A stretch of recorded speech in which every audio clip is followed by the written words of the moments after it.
here's a sneaky one. Samaje Perine over 10.5 receiving yards. This guy's sneakily gone over in 12 out of the last 13 games he's played in, and 7 straight. Houston gives up 23.7 yards receiving to running backs. What's scary about this is he normally only has 1, maybe 2 catches per game. So you're basically hoping and waiting for that one play, like that called screen pass. And if it doesn't hit, you're like, oh God, is he going to get another catch? But it's been working. So, I think you keep riding with Samaje Perine. But again, if he gets 1 catch early in the game, you just like, great, awesome, catch it early. He could go in the fourth quarter and he doesn't have any targets, but he's been an integral part of the passing game. I mean, you can't ignore cashing 12 out of 13 games. So I look for Perine over his receiving yards. We got matches that go on throughout the day. So let's do a darts parlay. We're going to start with Luke Littler to throw the most 180s. He plays Lagan. They played in November. Littler had 5 180s. Lagan had 1. This is a complete mismatch here. Littler won the most 180s at the PDC World Championships by a mile. I'm going to go with Peter Wright under 2.5 180s. He just doesn't throw a lot of 180s. And Prez, these matches are quick. It's just first to 6 legs, so we don't have sets or anything. This is not a long game. The guy he's playing is not very good, so I don't expect him to take much chances. And then we'll par that with Aspinall. I have to bring up this guy. So he's facing a guy, Chao Zhang, who's only played 6 professional events since 2017. He's lost all of them, and in 5 of the 6, he got goose-egged. So talk about an absolute – he's playing a top 10 guy in the world, so this will be another ass-kicking. So Littler, most 180s, Peter Wright under 2.5 180s, and Aspinall in the money line, they get you to minus 127 on DK. Yeah, JT Miller's really gotten hot on his shots on goal. They're still giving us 1.5, so I'll take the over. He's only gone over in 19 out of 33 games this season, but gone over 9 out of the last 10, averaging 4.8 shot attempts in those 10 games. So if he's getting 5 shot attempts, I got to believe 2 of them are going to be on net.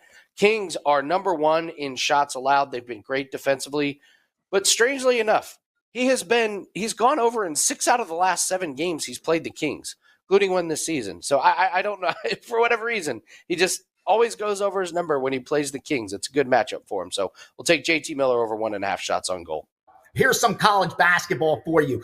Sides 768, Old Dominion +5, 766, Florida International +5, 821, Southeast Missouri State +3, 778, Rider +1.5, Rider +2, 847, San Francisco -5.5, 732, St. Pete +1.5, and a couple totals real quick. 762 under 152.5, Stony Brook, 763 over 155, Temple, 833 over 146, Rutgers, and 812 under 147, Utah Valley. Some of the college basketball we got down earlier this morning for some of these groups. Best game of the NBA season by far last week included an 84-point third quarter between the two teams.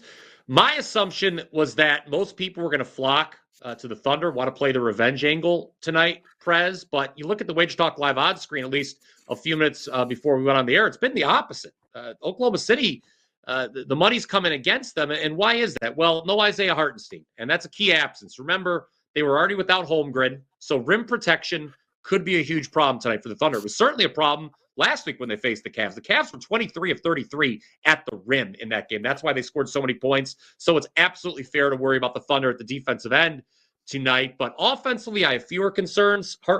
When Hartenstein and Holmgren are both out of the lineup, what does OKC do? They go 3-point heavy. They take over 45% of their field goal attempts from behind the arc. Now, 3-point variance, whether it's college or the pros, always something you got to worry about, right? Obviously, if the Thunder go cold from deep, they have no chance of winning tonight. But no, Cleveland's smaller perimeter players, they're not great at defending the 3.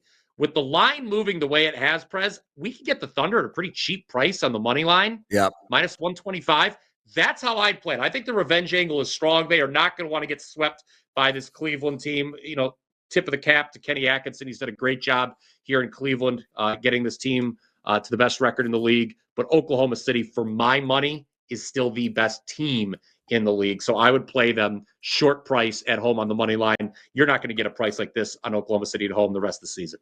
Houston, you called them upstarts. I think that's a good way to describe them. Last night, they go into Denver. They win big as 5.5-point favorites. Now, that may sound strange to some of you. The Nuggets were obviously shorthanded. No Jokic, no Gordon. That makes it 5 straight wins for the Rockets. They're 10-3 straight up their last 13 overall. This is the second best team in the Western Conference, guys, behind Oklahoma City, who we just talked about. So even on the second night of back-to-back road games, Prez, I don't think the Rockets should be underdogs for the Kings. I know the Kings had that nice little win streak you mentioned before they gave up 130 and a loss to Milwaukee the other night. I actually happened to be on the Kings when they started that win streak, a win over Dallas, which was right after they made the coaching change. But I don't trust this Kings team as a favorite still. Now, they were favored when I took them against Dallas, but that was a case of me getting in front of a line move when I knew the Mavs were going to be shorthanded. You go back about a month, you're going to see Sacramento's 3-9 against the number. Their last 12 games, they've been favored. They've lost 6 of those games outright. Big difference between Houston this year and last.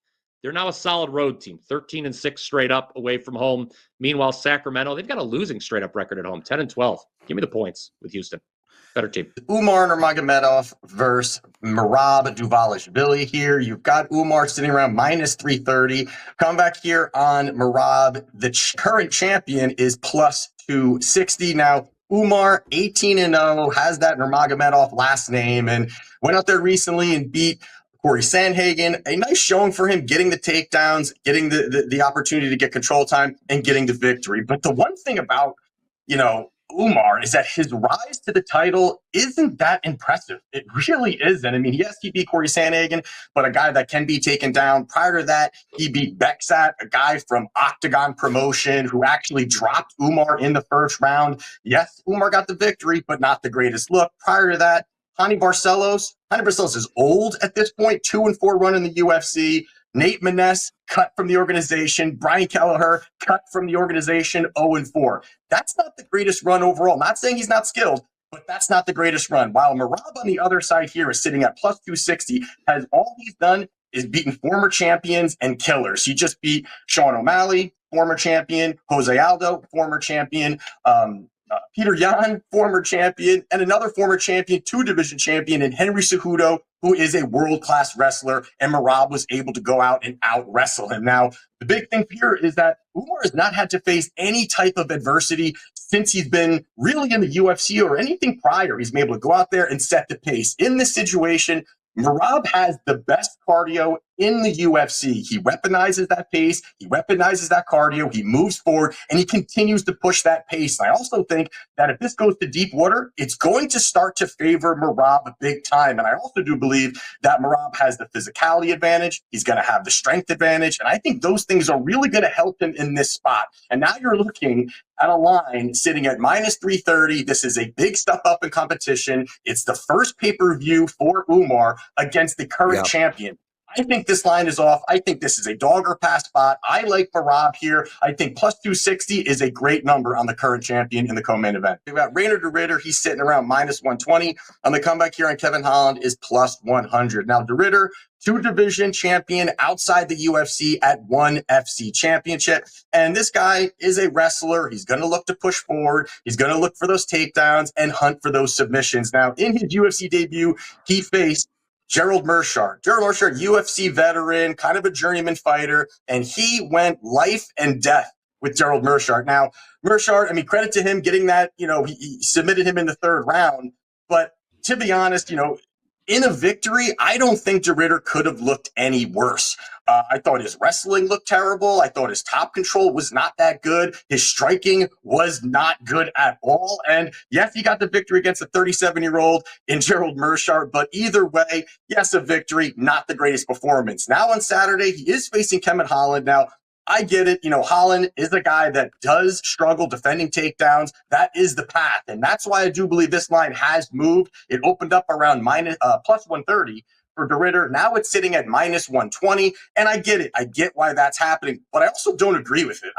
De Ridder, I think, is overall not very good. I don't like what I've seen from him. And I think another big thing, considering also the things I just talked about, is wrestling and how sloppy he can be. His cardio is not good. It is overall just terrible. He's got really 1 round of cardio and then things start to tilt off. Even outside the UFC, that has been a problem for him. And now you've got Kevin Holland, who has good cardio. This is going to be in the bigger cage, not that small Apex cage in Las Vegas. I think the footwork of Holland is going to work. I think his striking is going to work. And also, De Ridder shoots takedowns from across the octagon. He, very slow when it comes to that. As this fight wears on, I think it heavily, heavily favors Kevin Holland. And now if this fight plays out on the feet, Holland striking far more superior, faster hand speed, 3-inch reach advantage, much more power. And I think that there could be a knockout opportunity here for him. But if Gerald Meerschaert is landing big shots, who is a pure grappler with no striking, I do believe Holland lands at a much higher clip.